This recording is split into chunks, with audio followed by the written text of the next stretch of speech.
Hello everyone, welcome to Prep IAS. In this series, we are discussing 500 most important topics for prelims 25 examination and आज के session में हमारा focus होगा topics with respect to polity. और सबसे पहला topic है आर्टिकल नंबर 142। ये क्यों न्यूज में था? Because of Chandigarh mayor election. इसके अलावा जो बाबरी मस्जिद केस था, जो भोपाल गैस ट्रेजेडी केस था, वहां पे भी आर्टिकल 142 को यूज किया। किसने? सुप्रीम कोर्ट ने। सो this is the power of supreme court. अब सवाल उठता है कि आर्टिकल 142 क्या है और कब कब इसको यूज किया जा सकता है। This is important. तो इसका ऑब्जेक्टिव होता है to ensure complete justice. This is the power of supreme court. अब कंप्लीट जस्टिस का मतलब क्या है? देखिए, to ensure justice by filling the gaps in the law. कभी कभी जो लॉ है वो इनएडिकेट है, तो गैप्स को फिल करने के लिए supreme court can use article number 142 and overriding legal provisions when necessary. तो इवन जो लॉ है वो भी किसी तरह की लिमिट क्रिएट नहीं करेगा। So this is article number 142। ये एक्स्ट्रा ऑर्डिनरी एक डिस्क्रिशनरी पावर है सुप्रीम कोर्ट की, राइट? तो under this article, article number 142, supreme court में pass any decree order as is necessary for doing complete justice in any cause matter pending before it। इसका मतलब under this article sky is the limit. Supreme court कुछ भी कर सकता है, किसी भी तरह की इंक्वायरी इन्वेस्टिगेशन भी ऑर्डर कर सकता है, और इस पे ऑलरेडी क्वेश्चन आ चुका है। दिस इज इंपॉर्टेंट, दोबारा भी पूछा जा सकता है। तो ये हो गया फर्स्ट टॉपिक। अब हम बात करेंगे सेकंड टॉपिक की, और वो है बिल्किस बानो केस।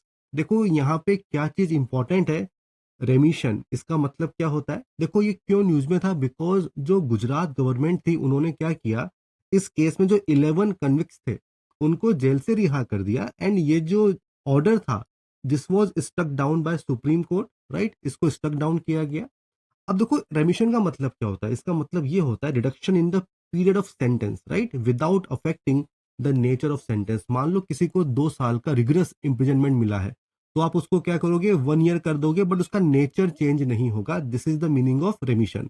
अब यहीं से कुछ और भी कॉन्सेप्ट है। फॉर एग्जाम्पल पार्डन का मतलब क्या है, कम्यूटेशन, रिप्राइव, रिस्पाइट, इनको भी आपको प्रिपेयर करना होगा।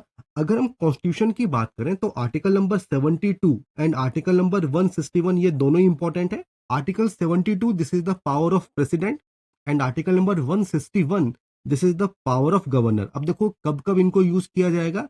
तो article number 72 empowers the president of India to grant pardon, reprieve, respite, suspend, remit और commute the sentence। किस केसेस में? Court martial, for an offense against any law with respect to matter to which executive power of union extends। And तीसरा होगा death sentence. देखो अगर आप compare करोगे 72 को 161 से, तो 161 में जो गवर्नर है कुछ लिमिटेशंस हैं। For example court martial this power is not available with governor, and जहां तक डेथ सेंटेंस के पार्डन की पावर है, this power is available only with Indian president, right? ये केवल प्रेसिडेंट के पास है, ये पावर गवर्नर के पास नहीं होगी। Even if death sentence is prescribed by the state law, तब भी उसकी जो पार्डनिंग होगी वो प्रेसिडेंट ही करेंगे। इस पे सवाल पूछा जा सकता है। बट हाँ, जो गवर्नर है उसको कम्यूट कर सकते हैं, सस्पेंड कर सकते हैं। सो दिस इज इंपॉर्टेंट। अब देखो सवाल ये उठता है कि लीगल बेसिस क्या है। तो देखो ये जो सुप्रीम कोर्ट ने स्टक डाउन किया, तो सुप्रीम कोर्ट ने ये कहा कि गुजरात गवर्नमेंट वो अप्रोप्रिएट गवर्नमेंट नहीं थी। क्यों? बिकॉज इसका जो ट्रायल था वो कहाँ पे हुआ था? महाराष्ट्र में हुआ था। इस वजह से गुजरात गवर्नमेंट वो अप्रोप्रिएट गवर्नमेंट नहीं है, इस वजह से इसको स्टक डाउन किया। सो this is important Bilkis Bano case. अब देखो जो थर्ड टॉपिक है वो है प्रोसीजर फॉर रिमूवल ऑफ ए जज।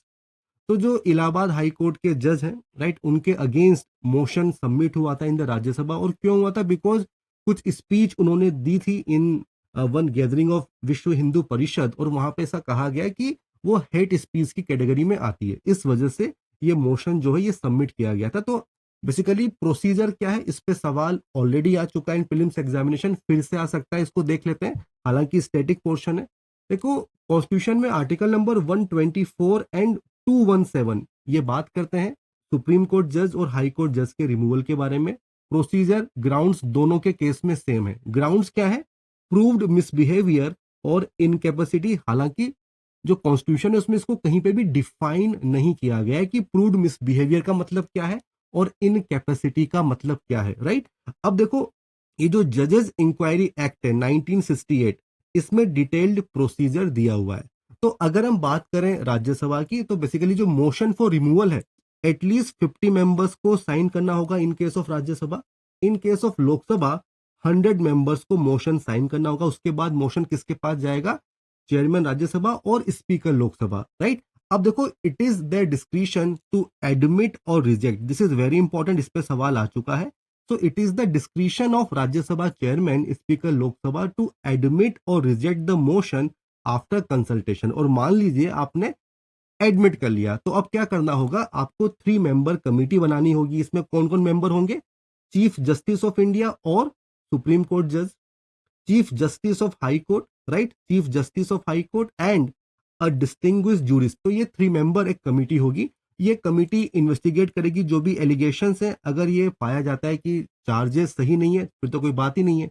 बट अगर गिल्टी पाया जाता है, ठीक है, तो फिर report is tabled in both houses of parliament, जहां पे वोटिंग होगी, राइट। और वहां पे स्पेशल मेजोरिटी का यूज होता है, वही 368 वाली majority of total membership of the house and two-third majority of members present and voting in the same session। This is very important।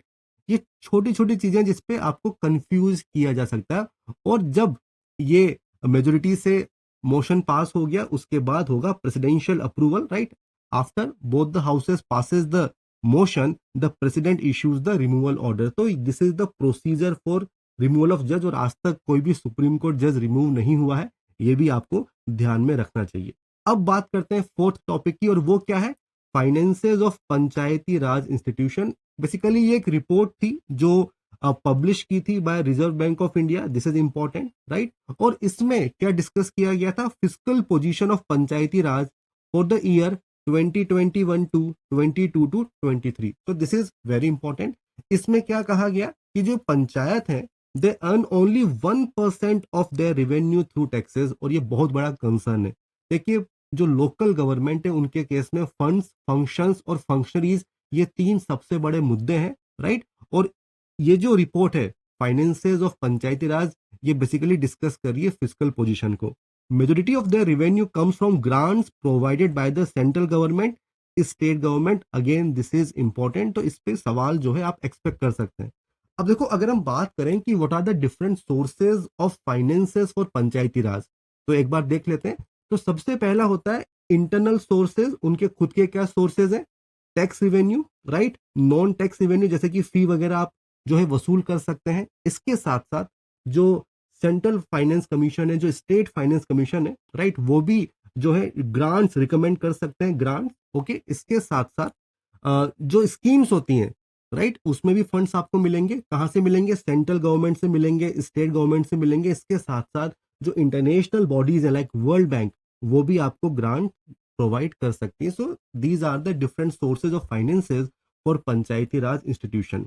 अब जो नेक्स्ट टॉपिक है वो है करप्शन परसेप्शन इंडेक्स 2023। सवाल क्या आएगा? किसको कौन रिलीज करता है? The answer is transparency international. ये एनुअल इंडेक्स होता है। 22 में इंडिया की रैंक थी 85 और 23 में वो हो गई 93 आउट ऑफ 180 कंट्रीज। इसमें क्या चेक किया जाता है? Perceived level of public sector corruption, उसको यहाँ पे मेजर किया जाता है। अब अगर हम बात करें ट्रांसपेरेंसी इंटरनेशनल की, this is NGO, international NGO based in Berlin, Germany. और कौन सी रिपोर्ट या पब्लिकेशन जो है आपको देखने को मिलेगा? It is global corruption barometer, right. तो इन सब पे क्वेश्चंस आ सकते हैं। तो ये आज के लिए 5 टॉपिक्स हैं। अब देखो, if you want to check out our courses, this is the website, these are the contact numbers. और अगर आप हमारे ऑफलाइन सेंटर्स को विजिट करना चाहते हैं, एड्रेस आपको यहाँ पे मिल जाएगा। तो करना क्या है? वीडियो को लाइक करना है, चैनल को सब्सक्राइब करना है, and don't forget to share this video with your friends. All the best and good bye.